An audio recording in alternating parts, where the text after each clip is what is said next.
సిరిసిల్ల జిల్లా అగ్రహారం గుట్టల్లో మాజీ నక్సలైట్ దారుణ హత్యకు గురయ్యారు. తంగళపల్లి మండలం గండి లచ్చపేటకు చెందిన మాజీ నక్సలైట్ సిద్ధయ్య అలియాస్ నర్సయ్యను బండరాళ్లతో కొట్టి దారుణంగా హత్య చేశారు. హత్య చేసిన అనంతరం నిందితుడు జగిత్యాల పోలీస్ స్టేషన్లో లొంగిపోయినట్లు సమాచారం. ఈ ఘటనపై కేసు నమోదు చేసి పోలీసులు దర్యాప్తు చేపట్టారు.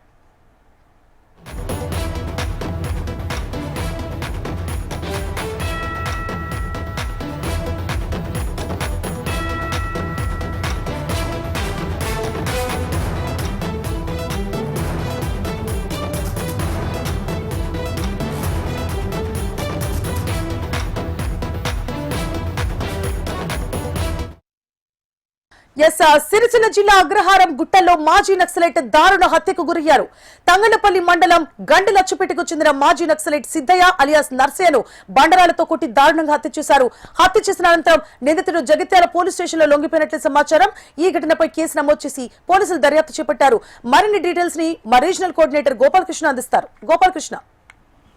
మాజీ నక్సలైట్ ని ఓ యూట్యూబ్ ఛానల్ ఇంటర్వ్యూ కారణం హత్య చేయించిందని చెప్పుకోవచ్చు. ఇప్పుడు చంపినటువంటి నిందితుడు కూడా యూట్యూబ్ ఛానల్ నిర్వహిస్తూ ఉన్నాడు. తాను ఇంటర్వ్యూ చేస్తానంటూ పిలిచి హత్య చేసినట్టుగా తెలుస్తోంది. ఈ విషయంలో ప్రస్తుతం పోలీసులు విచారణ చేస్తూ ఉన్నారు. జగిత్యాల పోలీసులు ఎదుట నిందితుడు లొంగిపోయినట్టుగా తెలుస్తోంది.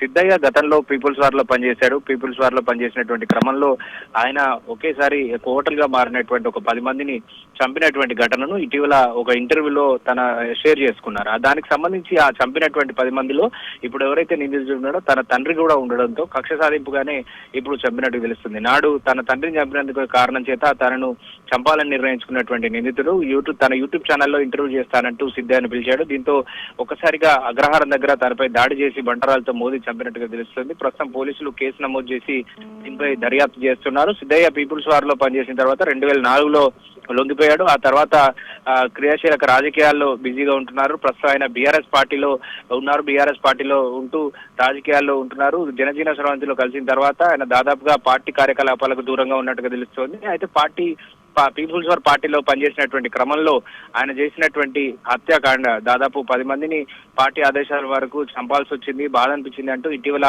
ఒక ఇంటర్వ్యూలో ఆయన తన ఒపీనియన్ ని షేర్ చేసుకున్నారు. గతంలో షేర్ చేసుకున్నటువంటి క్రమంలో ఆ 10 మందిలో ఉన్నటువంటి వ్యక్తి కొడుకే ఇప్పుడు ఈ నిందితుడిగా తెలుస్తుంది. ప్రస్తుతం పోలీసులు అయితే ఈ కేసు దర్యాప్తులో ఉంది. మరింత లోతుగా విచారణ అయితే జరుపుతూ ఉన్నారు. గోపాలకృష్ణ, అయితే ఇది కేవలం వ్యక్తిగత హత్యగా చూడొచ్చా, లేకపోతే ఆయన క్రియాశీలకంగా రాజకీయాల్లో ఉన్నారు, ఈ నేపథ్యంలో రాజకీయ హత్యగా ఏమైనా అవకాశాలు ఉన్నాయా? దర్యాప్తు ఎలా కొనసాగుతోంది?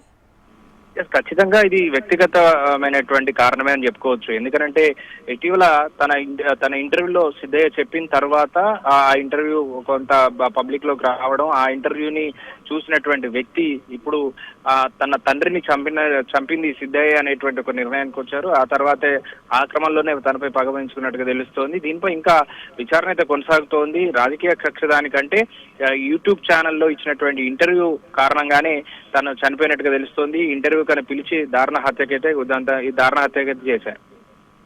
Right, thank you for the updates Gopalakrishna.